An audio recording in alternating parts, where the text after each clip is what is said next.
Assalamualaikum warahmatullahi wabarakatuh. Kali ini kami akan menampilkan video tentang bimbingan belajar dan layanan kasus. Sebelum kita menuju videonya, izinkan kami untuk memperkenalkan diri. Kami dari kelompok 4, kelas 2A, Prodi PGSD Universitas Mataram.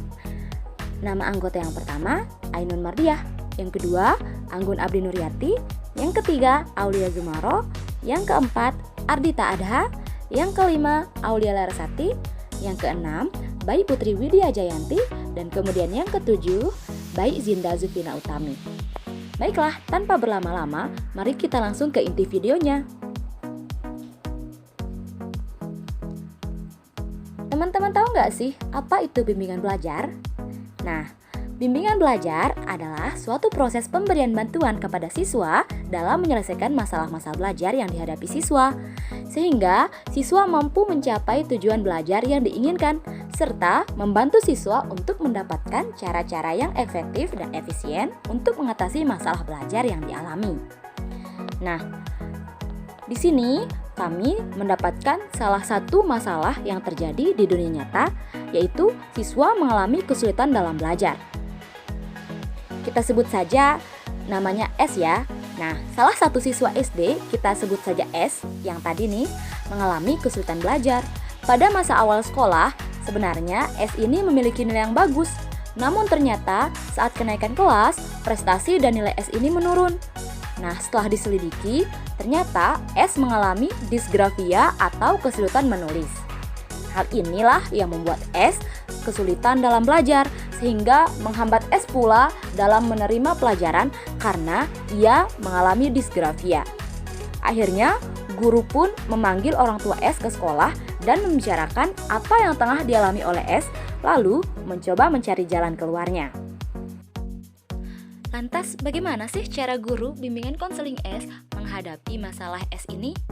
Nah, ada cara nih dari guru bimbingan konseling S untuk menyelesaikan masalah yang tengah dialami oleh S. Yang pertama, guru bimbingan konseling di sekolah dasar S meminta fotokopi catatan guru-guru yang lain yang mengajar di kelas S, atau juga meminta catatan teman-teman S. Hal ini dilakukan agar S bisa membaca catatan tersebut tanpa harus menulisnya.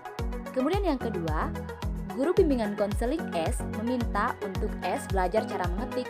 Di sini, guru bimbingan konseling S meminta kepada orang tuanya untuk membelikan S sebuah laptop atau sebuah notebook agar S bisa belajar mengetik tanpa harus menulis. Kemudian yang ketiga, S diminta untuk menggunakan alat perekam saat menangkap informasi ketika pelajaran sedang berlangsung. Hal ini digunakan agar S bisa mendengarkan kembali apa saja informasi yang sudah disampaikan oleh guru S saat pelajaran berlangsung. Kemudian cara selanjutnya, S diminta untuk meluangkan waktu lebih dalam pada tugas menulis, yakni ketika ada tugas menulis, S diberikan waktu tambahan saat melakukan tugas tersebut. Kemudian cara yang kelima, S diberikan tes tugas menulis dengan cara mengetik, tidak seperti teman-teman S yang lain yang menulis menggunakan tangan. S diminta untuk menulis dengan cara mengetik.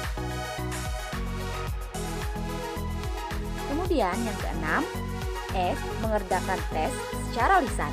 Hal ini terbukti sangat efektif karena S juga mampu menyebutkan jawaban-jawaban dengan tepat. Nah teman-teman, kita berlanjut ke materi selanjutnya ya. Teman-teman tahu nggak apa itu layanan kasus?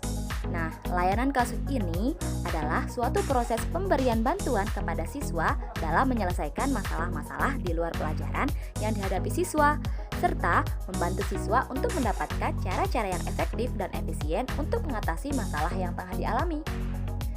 Nah, teman-teman, di sini kami memiliki salah satu contoh kasus yang terjadi di kehidupan kita. Kita sebut saja ya, namanya A. A ini adalah salah satu siswa di sekolah dasar yang menunjukkan tindakan jarang masuk sekolah, sering bolos, melanggar tata tertib sekolah, dan prestasi belajarnya rendah. Ia sering bolos dan tidak mau ikut belajar. Terlebih lagi nih, apalagi dalam pelajaran matematika. Nah, pada akhir tahun lalu, si A termasuk kelas 1 siswa yang dipermasalahkan kenaikan kelasnya. Mengapa? Ya, karena kelakuan si A yang seperti tadi, yaitu yang sering bolos, jarang masuk sekolah, dan sering melanggar tata tertib sekolah. Kemudian apa sih yang melatar belakangi A sampai berperilaku seperti itu? Nah, dari data-data yang sudah kami kumpulkan, ternyata A adalah anak ke-6 dari 11 bersaudara. Kemudian, 3 orang saudaranya ini sudah berada di perguruan tinggi. Nah, di rumah A sendiri, ia tidak memiliki tempat belajar sendiri.